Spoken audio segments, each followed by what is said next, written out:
So I know this time of year we're going into the fall, we're getting started with school, but we're also thinking about that October submission date.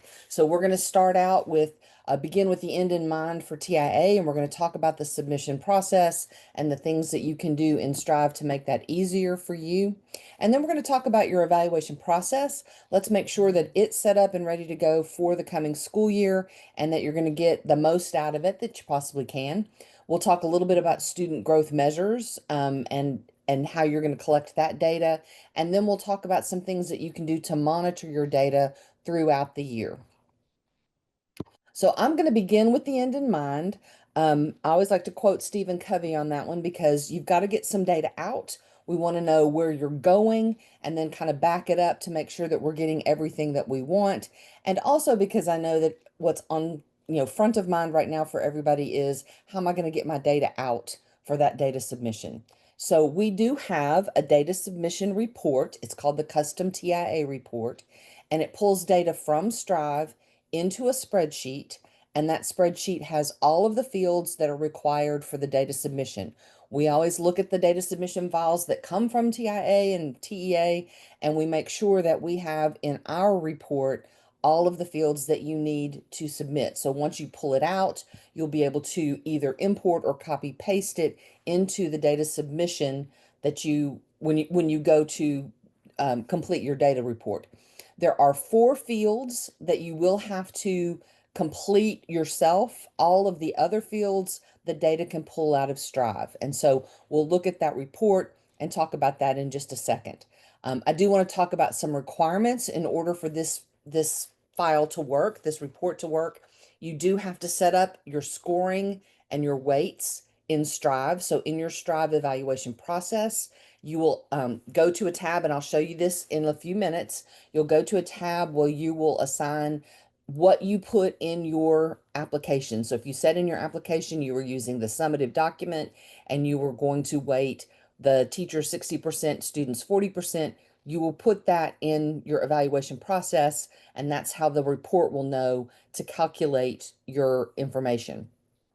You also have to have the documents completed. So if you set it up to be summatives and you go to run it right now, there's not going to be any data there. It won't work. So it has to have that data in the system before you can actually preview the report. You could go back and look at last year's data um, just to kind of get an idea of what the report's going to look like, but you won't have the 25-26 data until your documents are completed.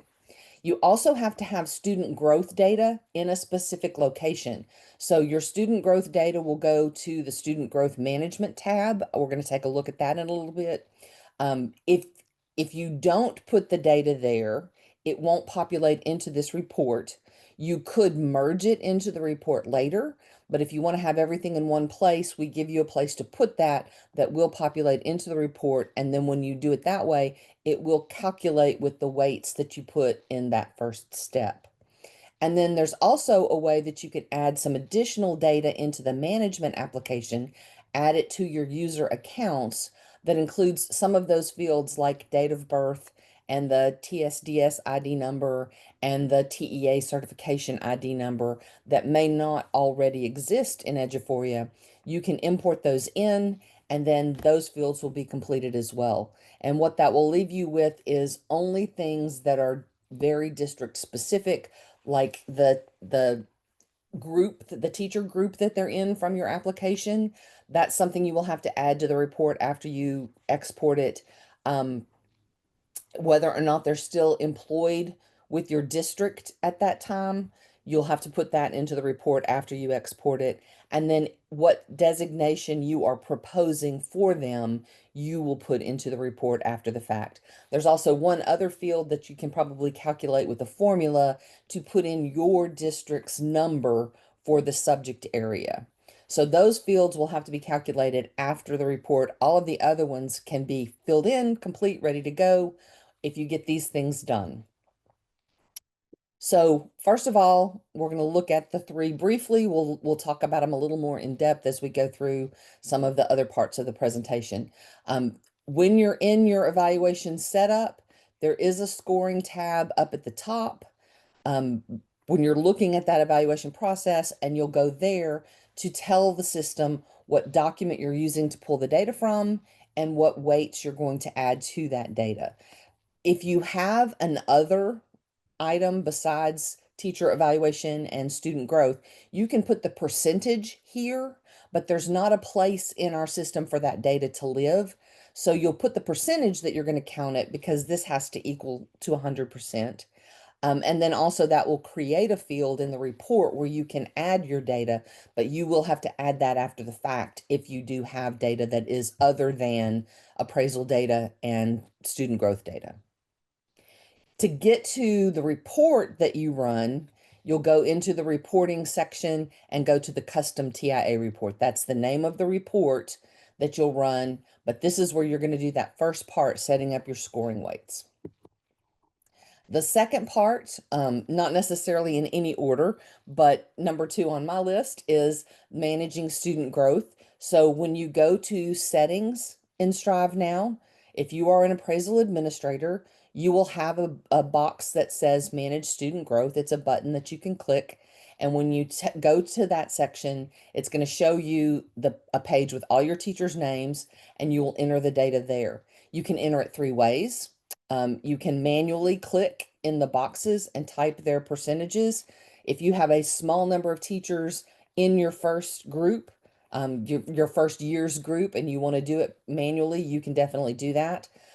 You can also click on the 3 little dots if you're using our student portfolio process and import the data from the teacher's portfolio. Or you can go up to the top. This little arrow at the top right corner is an import button. And when you go into import data, you can import CSV files, and it can be multiples, from any data that you have that you want to bring in. So if you're using map data, you can get a file from map and import that information, upload it here. Then you'd go back and get your next group of teachers and whatever testing source they're using and import that. So it's only going to pull in the teachers that are in that particular file, and you can have multiple imports to complete your work. You may have several imports, and then you may have a small group of teachers using portfolios and an even smaller group of teachers who are doing something different that you're going to enter manually. You can use all 3 methods to get your data complete. When you put the data here, it's going to put it in multiple locations. One, and most importantly for today's topic, it will put it in that TIA export file. So that's where the data comes from that goes into our custom TIA report. It will also add it to the student growth teacher performance correlation report. So if you want to run that at the end of the year to see how your district is looking in terms of correlation, that report is an estimate. It is not going to be exact to what Texas Tech does, because they have multi-point analysis and this is a single comparison, but it will give you a nice preview, not just for TIA, but for plans that you need to make or adjustments you need to make to your evaluation process. And that data comes from here as well. And then the third place that it can be is on the summative document itself. So there is a setting for your summative that says collect student growth information. If you check that box, then it will put the numbers from here, these percentages, on that teacher's summative document. One thing I would caution you about that is to check with your HR department, and also check on your timeline, because if you're using star data, for example, it's not going to come in until after the teachers have left. They will have already signed their summative documents, because those have to be done 15 days before the end of school. And you probably don't want to have something added to a document after the signature. So if you do think you want to do the displayed on the summative document, I would look at your timeline, make sure you're going to be able to do that and still meet that 15 days deadline on summatives, and talk to your HR team about that. Okay, the third thing that you're going to want to do is add in some additional fields. So this import has always been here, but now we have a specific need for it with TIA. So when you go into your management application, which looks a little different, we've changed the the navigation just a little bit, but you will still have a users section, and you can go in and find the import users button, and you'll get this list of all of the fields that can be included.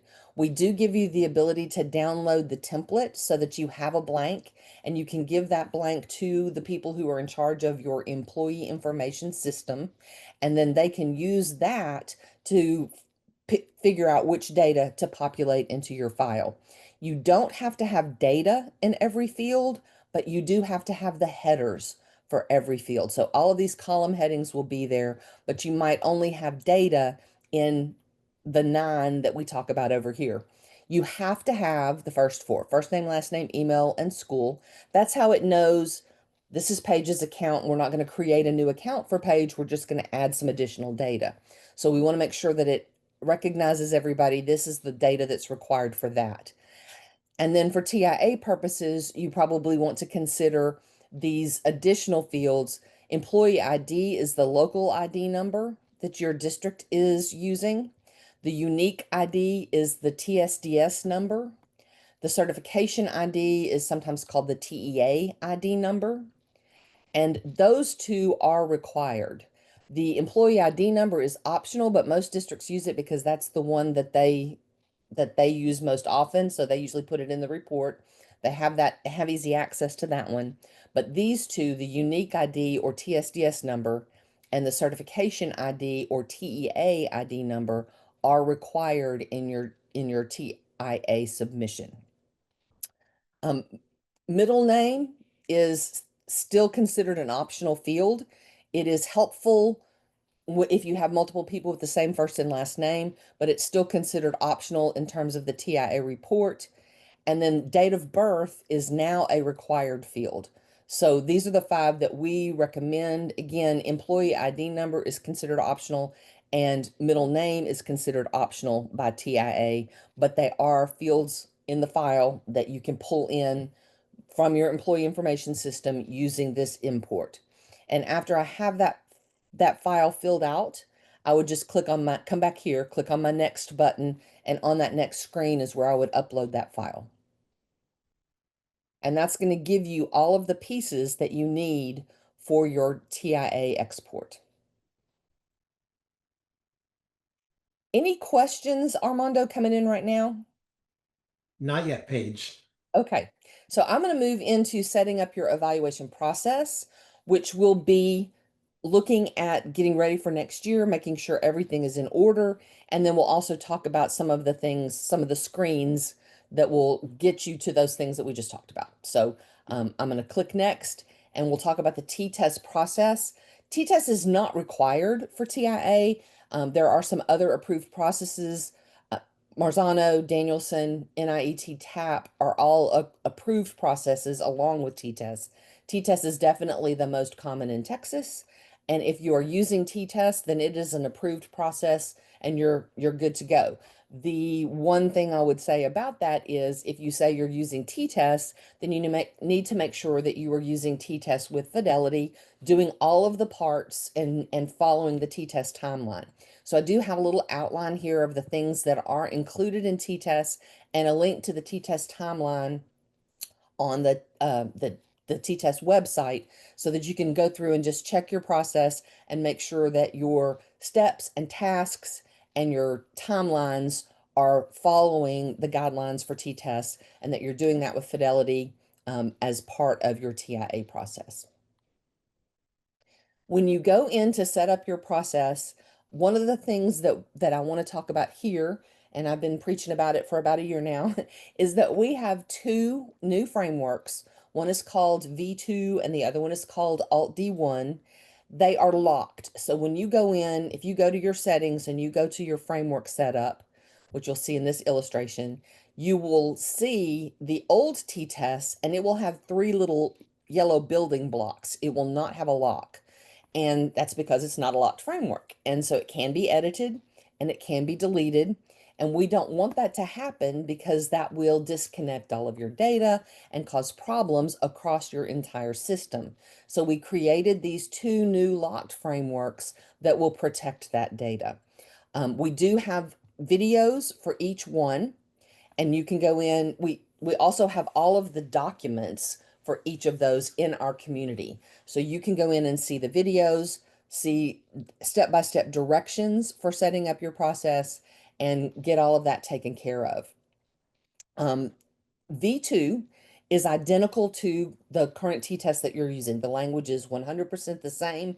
The only difference between the T-test you've been using and T-test V2 is that V2 is locked for data security.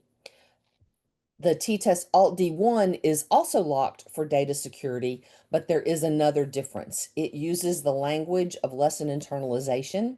So for domains or dimensions 1.1 and 1.3, it has the internalization language. Instead of saying designs clear, well organized lessons, it says that they internalize the lesson to deepen their understanding of the content, use research-based instructional strategies, and appropriate vocabulary. And then dimension 1.3 has an additional phrase at the end that says, while maintaining the integrity of the instructional resources. If your district is using that language, then you may want to consider the Alt D1 framework. I would recommend that you choose one or the other and not try to run them side by side. It won't be a problem on the evaluation process side, but it will cause you to um, not be able to see all of the data in one place. And so when you go to run your TIA report, you would have to run it 2 different times and merge data together. So it'll make more work on the back end. So I would say choose one or the other. As a compromise, we do have observation and summative documents created that include the language for both so that you could select the V2 as your framework, but you could have a document that includes both regular T-test language and Alt D1 language for dimensions 1.1 and 1.3. So those are out in our community and you can have access to them. I also included links, and you will get this presentation after today's session. So you will have these links in the document that you get.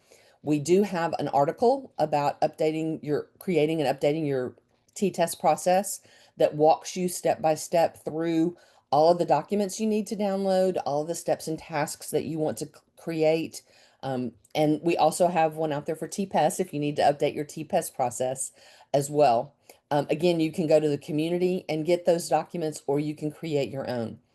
The bonus, I guess, of using our documents in the community is that if you follow the directions, you set up your framework and set up your process and set it to the framework, and then bring in the documents from our community, they will already be tagged to the dimensions and your data will come in smoothly because we do that when we put them out there. If you pull the documents that we have listed in the article, if you create your own, or if you pull other documents that were not created by us, I can't guarantee that any other documents in the community that came from a district will be tagged. They might be, but we don't have any way to control that.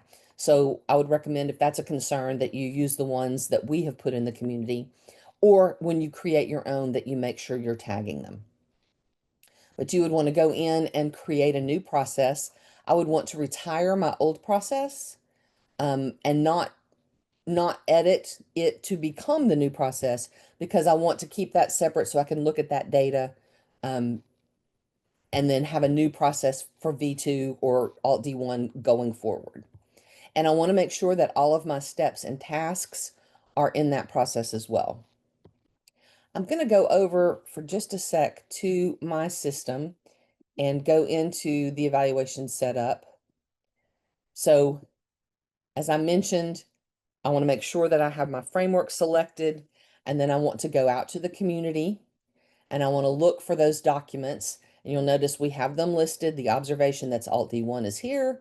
The observation for V2 is here. Those documents that I mentioned that have both, they say with descriptors for both. So if that's what you want to do, this would be the document that you would pull for your observation. I just want to make sure I pull the same framework so they're labeled for everything that I do, because my documents and my framework that's listed on the process have to be the same. So I would go in and bring in all my documents from all the different folders. And again, the article has a table that says, here's the folder it's in, here's the name of the document, and then there's another table that says, here's the step you just created, and here's the document you're going to attach to it. So hopefully we made it pretty simple to follow those directions. When I go back and look at my appraisee type again, and I have my steps and tasks outlined, when I go in and look at a task, there's going to be a due date and a requirement over here. And I want to make sure that I set those for everything in my process. Um, you can start at the top or start at the bottom, either way. Usually, a district has an appraisal calendar that outlines these, but if not, T-TESS says that the goal setting should be done within the first 6 weeks of school. So I would use that as my guideline if I didn't have a district calendar that told me what that due date was. And then T-TESS also says that the summative has to be done 15 instructional days before your last instructional day. So I would want to look at what was my last day with students. I would want to back that up 15 days, and that would be the drop dead date for all summatives to be completed. So those two, top and bottom, are determined by T-TESS. The others, I would recommend looking at your summative and saying, okay, principals have to be finished with summatives on the 7th. I want to give them 2 weeks. So maybe I'm going to back it up to the 16th of April and say everything else has to be finished by the 16th of April so that my principals have some time to get finished. Or maybe I want to say everything has to be done by the 17th, and that gives them, you can pick whatever date you want. But how much time do you think principals need to have? Because I want them to have everything in hand, the whole body of work for that teacher before they start doing that summative. So I would back this date up 2 weeks, 3 weeks, whatever you think your principals need. And that would be the due date for my walkthroughs and my observation pieces, and even the teacher's goal reflections piece would be that same due date. I want to have due dates because I want my principals to be able to take advantage of the overview. And in order for any of the information to show on this overview, it has to be tied to a specific due date. System can't know if it's coming due in the next 15 days, which would be at risk or overdue or whatever, if it doesn't know what those dates are. So I want to make sure that's in there. And this helps the appraisers to identify what's going on, what do I need to stay on top of. I have some things that are incomplete. I need to click on that and find out what they are and get that taken care of. So every time I log in, I will see that information, but it is dependent on those due dates. So when you're building the process, that's important. If I clicked on my incomplete or any of those buttons, it's going to take me into the activity tracker, which would show me exactly what needs to happen to those documents. And if it was just, oh, I forgot to approve a goal, I could click here, review that goal, and approve it without going in and finding the document somewhere else. So it's helpful to the appraisers. This is the one, this and signatures is the one I think is most necessary, because if a principal forgot to click the Let Staff View button, which is the last step in their process, then the teacher can't see it. It's like it never happened. And so this will remind them, and they can click here and take care of that quickly and easily. And then they can also go into all appraisal activity and see everything that's going on in their district or in their campus. And they can filter it down by any of those items at the top just to look at the data in a variety of ways and stay on top of that process. The due dates also show up for the teachers and for the principals when they're looking at that teacher's process. And that's helpful for everybody to know what's going on. I mentioned having the documents tagged. It is important that each one of the questions have a specific dimension listed here.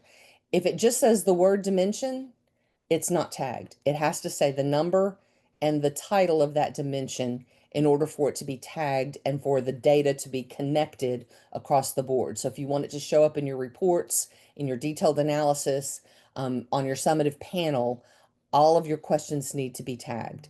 Again, if you use the templates from our community that we have marked with asterisks at the beginning of them, then they will be tagged when you bring them in.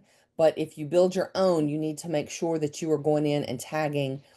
If it's a matrix question, I would go to the rows and make sure that each row is tagged. If it is a comment box or evidence or a check box, then it's going to look like this, and I will just check it off in the list of templates. So this is one of my evidence boxes. I would check off the dimension that goes with that. But that needs to happen in order for the data to pull in. I want all my evidence available on the summative panel so that principals can reuse it from the observations, from the walkthroughs. They can drag that evidence in. So I want to make sure everything is tagged. That's something that you can just spot check on your templates. But again, if you bring the templates in from our community, they are already tagged. You also have an article down here about how to do that tagging if you want to go in and check any templates that you're currently using. If you've had any issues getting data in detailed analysis or getting your TIA report to run, that's always the first thing I check. And then you also want to make sure that you have places for effective feedback, dimension specific feedback on your templates. So I want to be able to tell the teachers not just a box for domain 1, but 1.1 specifically, what do they need to be working on? And this is true for all of the domains, but especially if I want my teachers to improve in 2.1 through 3.3 in order to earn that designation, I want to give them that dimension specific feedback.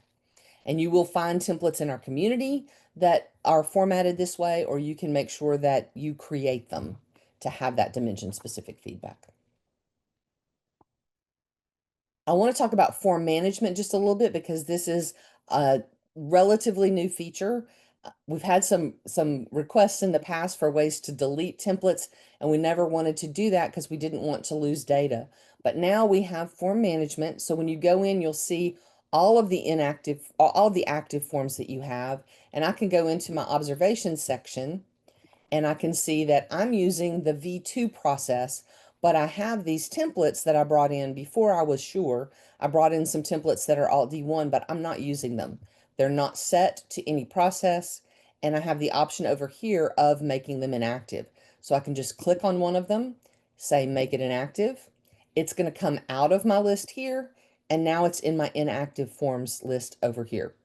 This is going to consolidate and get you down to just the templates being used so that when you go to look at detailed analysis or to run any reports, you'll see only the templates in question and not that list of templates from 5 years ago.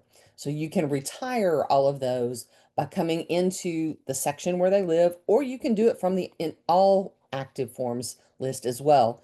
But if it is not available, if I can't make it inactive, that's because it's being used in a process. So anything that's not being used in a process, I will have the ability to make it inactive, move it over into this section, get it out of my long list. That's really a management thing that will help those of you who are building the process.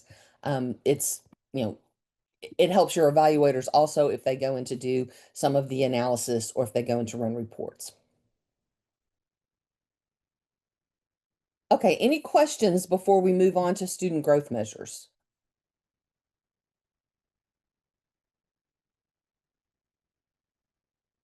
Okay, I'm going to take no news as good news. Um, and we'll go ahead and start talking about student growth measures. So there are multiple ways that you can measure your students. The state has created the student learning objectives or the SLO process as one option. That's great for subjects that maybe don't have standardized testing or are performance based like fine arts, or sometimes CTE courses are good with SLOs. A lot of our districts are using pre-test, post-test, and we'll talk about that as an option too. The state also has what they call portfolios, which is a collection of student work that is graded by a committee of people. So it's a little more labor intensive. And then there's also an option for what is called VAM, value added measures, where you have a formula. It's a statistical analysis based measure of your students based on data over time. So those are all approved student growth measures for TIA. I would have to say the majority of our districts are using the SLOs, pre and post test, or more often a combination of the two, because you can have different measures going on with different groups in your application. If you are using SLOs for any of your groups, we have a thing that is called student portfolios in our system. I forgot to add the link down here, but I will do it before I make the document and send it to you so that you will have the link to our article about creating a student portfolio. It can do any rubric based or assessment based model that you want to use, but it is a good fit for the SLOs. And the example that I have here, we've got that initial skill profile rubric where the teacher goes in and rates the students. There is, if I was live and I clicked on these three little dots, I could bring my descriptors up so that I can view the descriptors while I'm doing these ratings. That's something that's necessary for me because I can't keep all of that in my mind and be looking at the student work at the same time. So I can have those descriptors visible while I make my ratings, and then I can come in and click on this plus sign. You'll notice these have comments added already. These do not. I can add 1,000 characters worth of detail about that initial skill profile, either what is the justification for that rating, or what is the target for that student by the end of the year, or both. If I can get both of them done in 1,000 characters, I can include all of that here in my comments. I can also bring in assessment milestones as my evidence to support my ratings. This can be from any assessment that you have in Aware. It can be imported STAR data. It can be teacher tests, campus tests, district tests. If you have it in Aware, then you can pull it in as a milestone to show that that's evidence of how we got to that target skill profile. And then the teachers, again, this I can pull up my descriptors as I'm doing this rating as well. And then I will read that data to determine what that final rating is. And as we saw before, I can import from here that summary for this teacher of how many or what percentage of their kids did not meet, met expected growth, or exceeded expected growth. So if you are using you're using SLOs, our student portfolio with the student growth goal covers all of the aspects of the state SLO model. And so that's a good way for you. This would be like the descriptors page and the student tracker together. And then the goal statement and success criteria and the standards are in the student growth goal itself. So that's a good combination if you're using SLOs. If you are using pre and post test, there are 6 models. There are probably more than that, but there are 6 that they list for how you're going to create your student growth targets. So you could say half the gap closure or the gap closure model would be if I made a 70 on the, or if I made a, yeah, 70 on the pre-test and it's 100 point test, I would need to make an 85 on the post test to be half the gap, and that wouldn't show that I had grown. You could use a graduated percent increase model. You could use a flat rate percent increase model. You could use a district average. So you're comparing the students to the district average to see what that percent should be. You could use quartile or quintile. So these are all different measures that can be used to determine student growth. Because of that, it is difficult for us to do that target for you. So depending on how you're getting your data, your student growth data, you may you may have to do these calculations outside of Eduphoria and then import that data into the manage student growth tab. So when you are preparing for your data submission, you come over here for just one more second. I'm going to go into the settings again, and I'm going to look at manage student growth. And when I'm here, I'm looking at my teachers. As we said, you could either type those in manually by clicking on the 3 boxes. I could expand and import a portfolio if I was using student portfolios in Strive for any SLOs or other rubric-based models. Or I could come up here and do an import and get a file with all of my data. It needs to have these 4 fields that are bolded. Those are required. I would also include first name, last name, school, and teacher in that file, but these are the 4 that have to be there. And so I could upload my map data, I could upload from other sources, or you may pull some data out of Aware, do your calculations, and upload that here as well. if you are using one of the vendors and purchasing the testing and also the calculations in your application, you had to say who, where was the test data coming from, where were the targets coming from.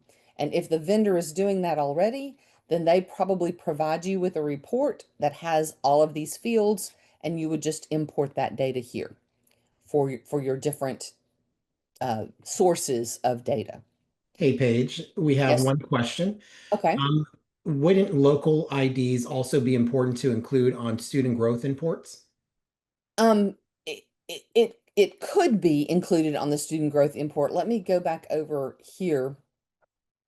Um, it's the teacher ID number, and that is going to be the local ID number, but it is not the field. It's not required for us because the email address is the unique ID number in our system. For you, once the data is in there, you already have that ID number in the system. It's already going to see that that's the same person. But this is what's considered the unique ID in Eduphoria. So that's why it's required and teacher ID is not. But we did put teacher ID in there so that it's like a second check or another way that you can see if there are any inconsistencies. Perfect. Thank you, Paige. You are very welcome. All right. So now Armando is going to talk a little bit about the aware side of accessing your data. All right, so thanks, Paige. So for those of you all that do have Aware and Strive together, and you all are bringing in data, there is an option for you all to essentially export data from within Aware. And so when we are looking at this, you may see this, data view that you're looking at right here. This is actually an export from Aware. As you prepare for the data submission and you are using Aware, you can generate an export that would include the following data. So teacher name, list of students, test, total students, raw score, and percent score. Those columns can slightly be changed depending on what data we're actually looking at. And the additional columns that you see on the right-hand side that are in green there are added by the user after the Aware export is run. There are three columns that you can add to help populate and calculate the data. Column H is based on the method you are using for your target. So that would be formula to calculate, formula to calculate growth per student. And then that is essentially potentially half the gap, quintile, whatever you decide to use, that would be where you go ahead and fill that out. In column I and J, you will use this to summarize for the teacher data for students that grew and students that did not grow. This can be done by creating one of two quick views that we will share next. So we can go to the next slide. Oops, sorry. You're good. So in this first, screenshot that you have here, we have a few items to kind of consider. If your district is using pre and post test, you can create a data view that will have the following parameters set. First, you want to be in individual student view. So that's a little icon on the very far right at the very top. Second, you will want to include the test for the pre and post test. So you will drag those over from the test columns tab, drag them over to the right-hand side. And then add the following columns. You're going to go ahead and select the columns tab, which will be the middle columns tab there. And then you will add raw score, percent score, and current instructor. Lastly, you will clear the summarize tab. So that will be the third tab in this screenshot on the bottom that you will be able to go ahead and clear any of those columns or summarize fields in there as well. Once you're done creating this quick view, you can go ahead and click on update, and you'll have the ability to go ahead and export that data file using the same options that you would export at the very top left-hand side of your screen. And so again, this is going to be someone at the district level that would be generating this, whoever's going to be working on the TIA submission. Okay, Paige, we can go on to the second view. In this second view, this is for STAR. If you wanted to bring in STAR tests, you can bring in the appropriate tests. So similar to what we did before. But the difference here is going to be that the columns tabs are going to be the performance level indicator and the current instructor. And also on the summarize tab, you will clear that out as well. So once you bring in all of these data fields or all of these columns, you will be able to update this quick view and be able to go ahead and export it into that Excel format where you'll be able to add those appropriate columns so that it can calculate the growth for your teachers. And so, please have a look at that. If you all are having questions or you need additional support, please email training@eduphoria.net and we can provide you all with some additional support as the time draws near. Paige? All right, thank you, Armando. So now we're going to talk about monitoring the data. What do you do as you're going throughout the year? Let's say we get past October and we get the submission done, but now we're worried about our data collection for the current year. What are we going to do next? Well, there are lots of different ways that you can look at data. Our most probably valuable tool in this area is detailed analysis. It is a dynamic system that lets you change your views on the fly. I can go in and look at anything that I want to. I'm actually going to come over and look at that in the system. I think it's a little more helpful that way. I'm going to come over here to detailed analysis, which is the one that looks like a little bar graph. If you can't remember, you can always expand them out and see what's what, but that's my detailed analysis. So I'm going to go in and select my framework that I'm using for this year.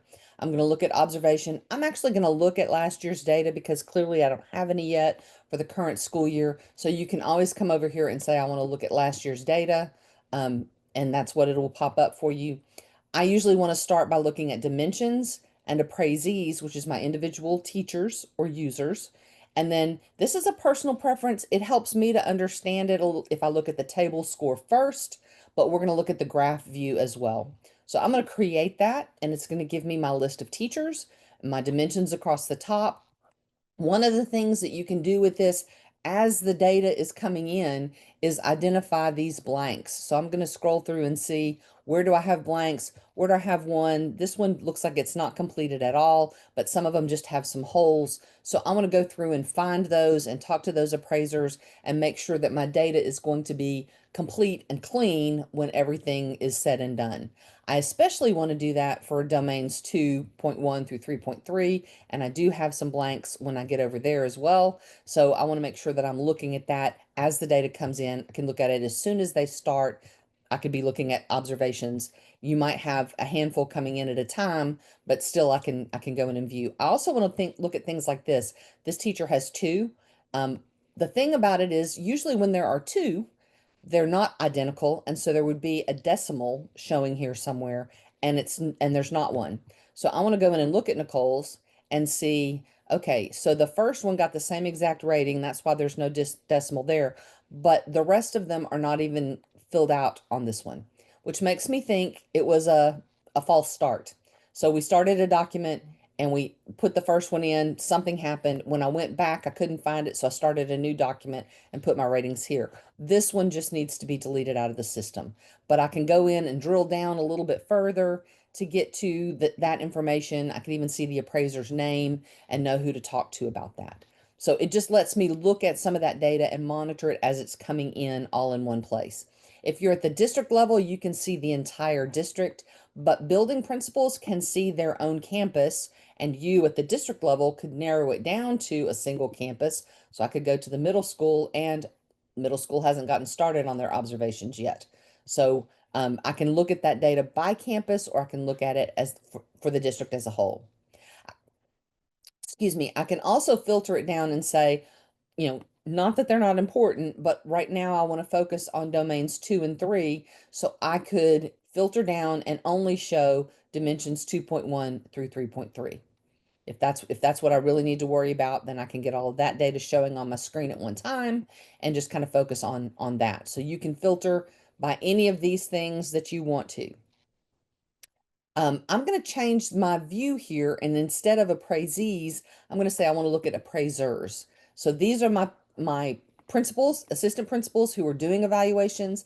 I can see how many they've done so far as the data is coming in. So if we're supposed to have a certain number done by a certain time, I can kind of tell if everybody's keeping pace. And then I can see those same issues like blanks or whatever.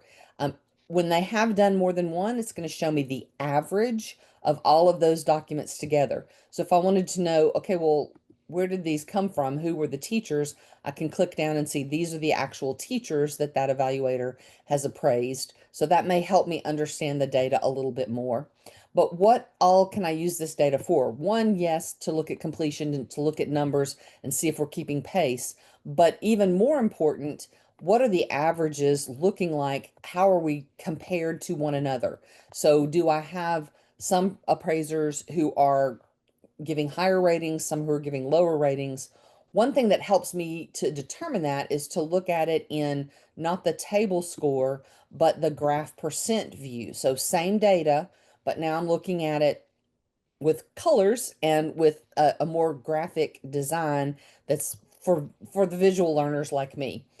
In this case, I have some where there's only one document, so it's going to be clearly just that one score showing. But for the others that have more, especially this one who has three or this one who has four, what I should be seeing, statistically speaking, is sort of like a bell curve with a little bit of distinguished, a little bit more accomplished, a large amount in the middle of proficient, a little bit of developing, and a little bit less of improvement needed. I am not seeing that in any of these. In fact, I'm not seeing any improvement needed or developing until I get over here. And I only have one of those. So this is making me think maybe we need to relook at our evaluation process, or maybe we need to do some calibration activities to make sure that the principals are applying the rubric accurately and as written. So maybe they're giving higher ratings than what the rubric would actually allow if they were following the language of the rubric exactly. Sometimes principals are okay with giving a slightly higher rating because it's a morale thing or whatever, but it has to correlate to your student growth scores.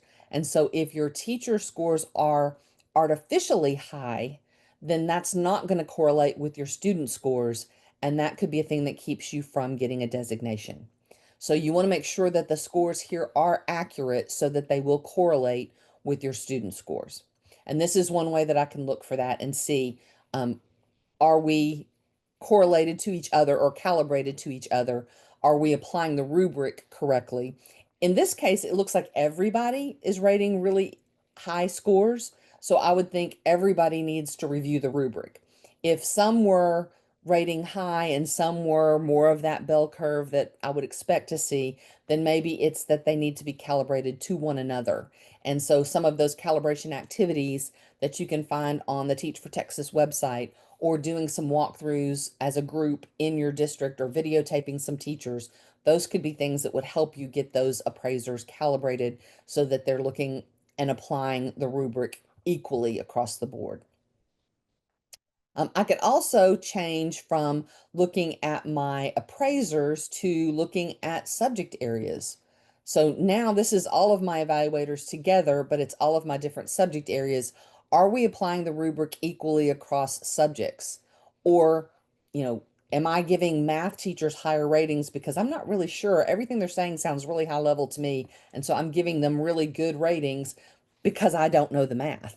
Um, what the reasons are is something that the data can't tell you, but it can tell you if it's not looking the way you would expect, if you're not seeing that sort of bell curve layout, then I would want to kind of talk about how are we applying the rubric to those subject areas. Are we being easier on those that aren't currently eligible for TIA? It also lets you see if anybody has one that's not set. And if the subject is not set, that's something that pulls into the TIA report. So I'm going to have a blank on my TIA report here because the principal didn't fill those in. So that's a way that I can go in and spot check to make sure that everything is there. I don't have any not sets, and that they're using other at the way we want them to use it. So it may be that in your district, you're telling them exactly what to, where to count my electives, where to count my CTE, and so I don't have anything listed as other. And if I do and I'm not supposed to, then I'd want to look at that one as well. I can also look at the data by grade level. The grade level data is uh, really only helpful through the eighth grade. Once they get to high school, for the most part, they're all mixed grade level classes, so that doesn't help as much. But if I did see at the elementary level that my fourth grade is higher on all of their ratings than my fifth grade, I don't know where third and second went and first, but if I can see one grade level that's higher, maybe I want to do some mix up next year and get some of those really strong teachers spread out among the grade levels so that they can be leaders in their level. But I can look at all of those different options here. I can also save a view. So if I know I'm going to want to come back and look at this again, I could come over here to my little ribbon and I could save it, give it a name. And then once it's saved, when I come back in, I don't have to remember, okay, what did I have this set to? What did I have that set to? It's always going to show up with the data that I want it to have. I accidentally clicked on one that I don't have any data in. Um, so you can go in and look at all of your information that way. I did want to go back and show one other thing. If I am in the the table view, not the graph view, if I'm in the table view, I also have a button where I can download it. And so this would create a spreadsheet of whatever data I'm displaying here. If I have a filter applied, like earlier, I filtered down to just domains 2 and 3. When I export it, just domains 2 and 3 will be on that spreadsheet that I create. So you can use this analysis to um, to look at your data in a variety of ways as it's coming in, determine calibration needs in a variety of ways, subject calibration, appraiser calibration, or rubric calibration. And then I can download if I want to take the data to someone else who doesn't have access to see it for themselves, I can export that for them. The other analysis we have is document summary. And I would come into the document summary and go to one of these sections and select, it's going to be one document at a time if I do document summary. So I just want to show an example, go through all of my, you're going to get examples of all of the views that I just talked about in the slides, and you're going to get a link to detailed summary, detailed analysis as well. This is what the document summary looks like. It does not require the questions to be matrix format, which the detailed analysis does require. So this is great for walkthroughs that might be checkboxes.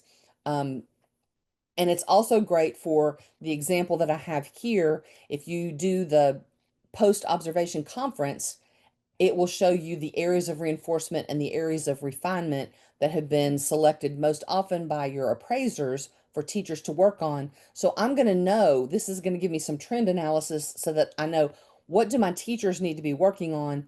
What do I need to be offering in terms of instructional supports or professional development to help them work on those areas? Whenever you float over any of the bars, it will tell you the percentage and the number out of the total of principals that selected that for an area of reinforcement. And down here, this would be for the area of refinement.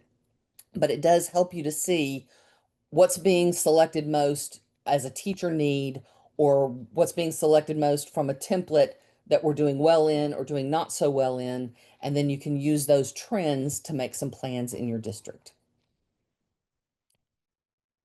The final report that I want to show you is our teacher performance student growth correlation report.